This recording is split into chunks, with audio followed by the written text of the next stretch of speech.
China has held its biggest ever show of military force in the air and seas around Taiwan, including the firing of ballistic missiles. The military exercises followed a visit to the island by the Speaker of the US House of Representatives, Nancy Pelosi. China sees Taiwan as a breakaway province that will eventually be under Beijing's control. However, the self-ruled island sees itself as distinct from the mainland, with its own constitution and democratically elected leaders. China's President Xi Jinping had said reunification with Taiwan must be fulfilled and has not ruled out the possible use of force to achieve this. Where is Taiwan? Taiwan is an island roughly 100 miles from the coast of Southeast China.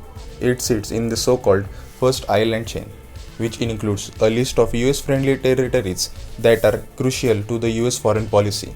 If China was to take over Taiwan, some Western experts suggest it could be freer to project power in the Western Pacific region and could possibly even threaten US military bases as far away as Guam and Hawaii. But China insists that its intentions are purely peaceful. Has Taiwan always been separate from China? Historical sources suggest that the island first came under full Chinese control in 17th century when the Qing dynasty began administrating it. Then in 1895 they gave up the island to Japan after losing the first Sino-Japanese war. China took the island again in 1945 after Japan lost World War II. But a civil war erupted in mainland China between nationalist government forces led by Chiang Kai-shek and Mao Zedong's Communist Party.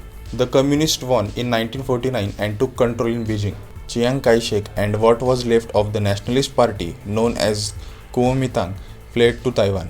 China points to this history to say that Taiwan was originally a Chinese province, but the Taiwanese point to the same history to argue that they were never part of the modern Chinese state that was first formed after the revolution in 1911, or the People's Republic of China that was established under Mao in 1949. The Kuomintang has been one of Taiwan's most prominent political parties ever since, ruling the island for a significant part of the history. Currently, only 13 countries recognize Taiwan as a sovereign country. China exerts considerable diplomatic pressure on other countries not to recognize Taiwan or to do anything which implies recognition. Can Taiwan defend itself? China could attempt to bring about reunification by non-military means such as strengthening economic ties. But in any military confrontation, China's armed forces would dwarf those of Taiwan. China spends more than any country expect the US on defense and could draw on a huge range of capabilities from naval power to missile technology, aircraft and cyber attacks. Much of China's military power is focused elsewhere, but in overall terms of active duty personnel, for example, there is a huge imbalance between the two sides. In an open conflict, some Western experts predict that Taiwan could at best aim to slow a Chinese attack, try to prevent a shore landing by Chinese ambitious forces, and mount guerrilla strikes whilst waiting for outside help. That help could come from the US, which sells arms to Taiwan. Until now, Washington's policy of strategic ambiguity has meant the US has been deliberately unclear about whether or how it would defend Taiwan in the event of the attack. Diplomatically, the US currently sticks to the one China's policy, which recognizes only one Chinese government in Beijing and has formal ties with China rather than Taiwan. But in May, US President Joe Biden appeared to harden Washington's position. Asked whether the US would defend Taiwan militarily, Mr. Biden replied yes. The White House insisted that Washington had not changed its position.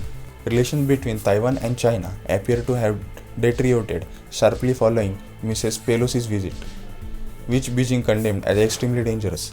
China's military exercises focused on 6 danger zones around Taiwan, 3 of which overlap the island's territorial waters. Taiwan says the move, which forced ships and planes to find routes around these areas, violated its sovereignty and amounted to blockade. Why is Taiwan important for the rest of the world? Taiwan's economy is hugely important. Much of the world's everyday electronic equipment, from phones to laptops, watches and games consoles, is powered by computer chips made in Taiwan. By one measure, a single Taiwanese company, the Taiwan Semiconductor Manufacturing Company or TSMC, has over half of the world's market. A Chinese takeover in Taiwan could give Beijing some control over one of the world's most important industries. If you find this video useful, then subscribe to our channel.